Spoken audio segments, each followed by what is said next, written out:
All right, we're joined by State Representative Jehan Gordon-Booth. Thank you very much for being here. Thank you for having me again. All right, so this summer, much different from the last several summers in that the state has a budget. Lawmakers, for the most part, agree that it is balanced, and there was certainly bipartisan support behind it.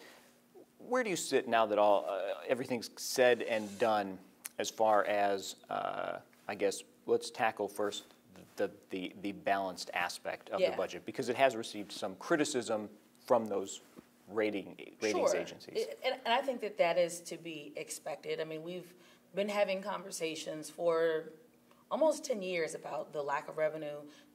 Part of the rating agencies coming in and speaking ill about, when they're talking about our budget, they're really talking about the overall finances of the state of Illinois. We do have a balanced budget, but the reality of it is that the elephant in the room is still the pension system. Sure. And we have not tackled the pension system yet. We tackled it about 5-6 years ago. The Supreme Court, came back and made their ruling. So we're going to have to tackle that issue again.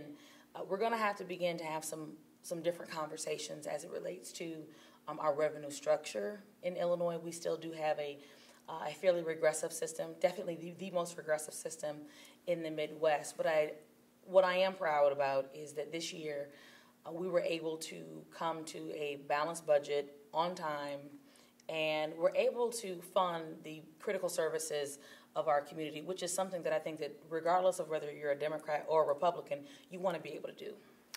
Does the agreement that was reached pave the road for more bipartisanship, or was it more motivated by the election? This is politics. So I definitely won't say that there was no political considerations that were made by anybody.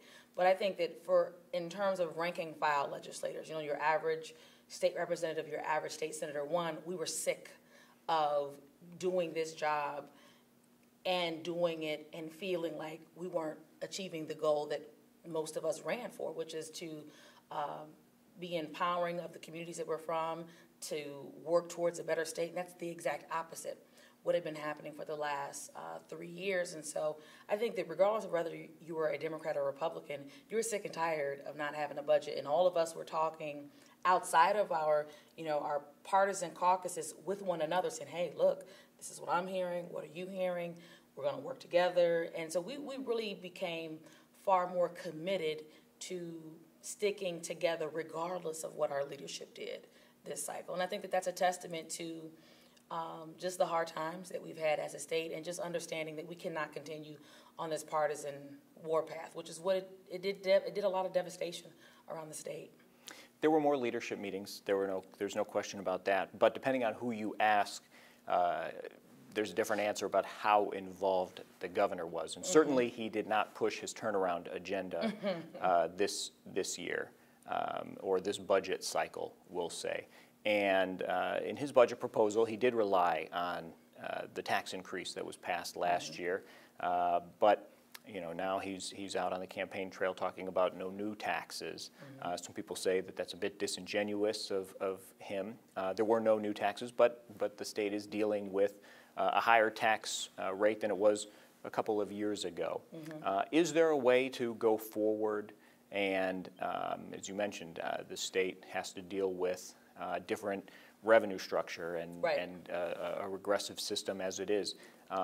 Is there a way to give people in Illinois relief based on the higher income tax that it's dealing with now?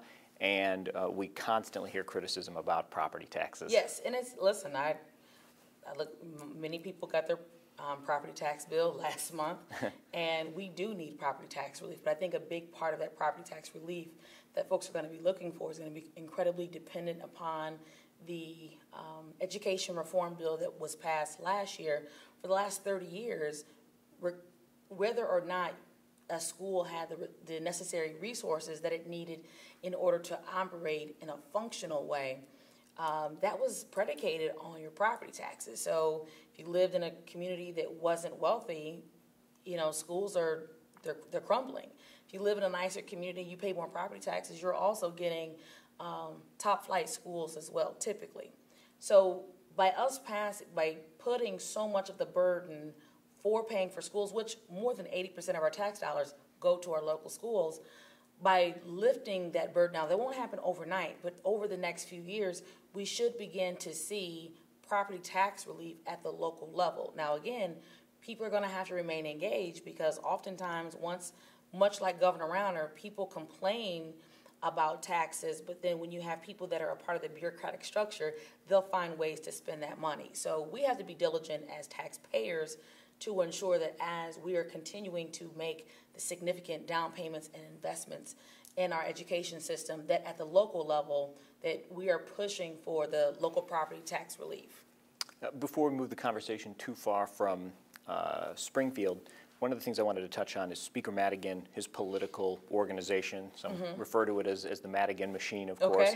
But it's come under fire, obviously, for harassment claims of sexual nature and otherwise. Obviously, some folks have been forced out of that organization, and there have been some complaints by from other legislators, some lobbyists, for the way that they felt targeted or bullied or harassed.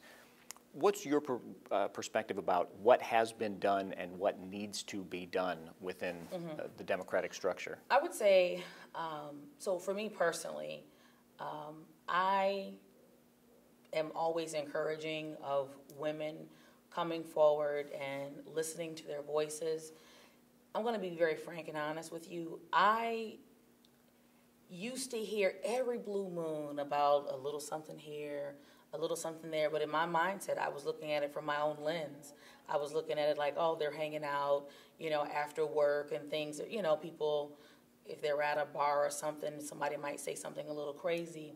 But then we've moved into this era and this space where far more women were coming forward and telling their stories. And so all of a sudden, this space where I thought that things were just sort of happening in isolation, people were having cocktails after hours, which I don't partake in, so I didn't see any of this stuff. I'm hearing from women that I've known and respected for a long time, and I've never heard these stories before, and I believed them. And so I absolutely believe that there had become this culture that maybe everybody wasn't privy to it, but certainly some people were far more subjected to it than others. And I would dare say that my position in leadership probably insulates me from feeling some of the things that other women were feeling, particularly staff, lobbyists, and those were the folks that would come to me and share stories. What I will say is this, when all of this became, public knowledge and all of us were sort of taking all this in at once, I do feel like the speaker has moved very quickly on, when an accusation has been made against somebody. To be honest with you, I've actually been surprised at the expeditiousness in which he's moved on some of these folks. Like, so for example, he removed Charlotte Kramer, who was he's a big lobbyist. He's also a big part of the speaker's political organization. And there, I don't even want to start naming folks because there are a couple of them, right? But in particular, the latest one was the speaker's chief of staff, Tim Mapes.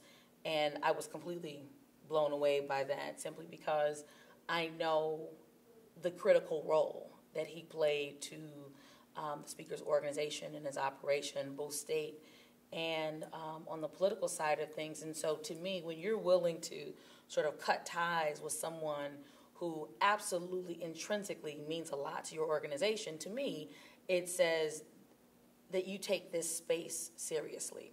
And so from my vantage point, I do think that really all you can do is when an accusation is made, you put the proper processes in place so that when people want to speak up, they have the ability to. But then you also have to make an example of individuals in order to shift the culture. And that's what takes some time, is a culture shift and showing that this is not going to be acceptable. I think that women have to continue to come forward with their stories. And when those women come forward, we as women and men that are allies in this space have to provide them support in order for them to feel like they're not isolated, because nobody wants to feel that. Even, just because we're adults doesn't mean that people are that much different than kids. Nobody wants to be out there by themselves.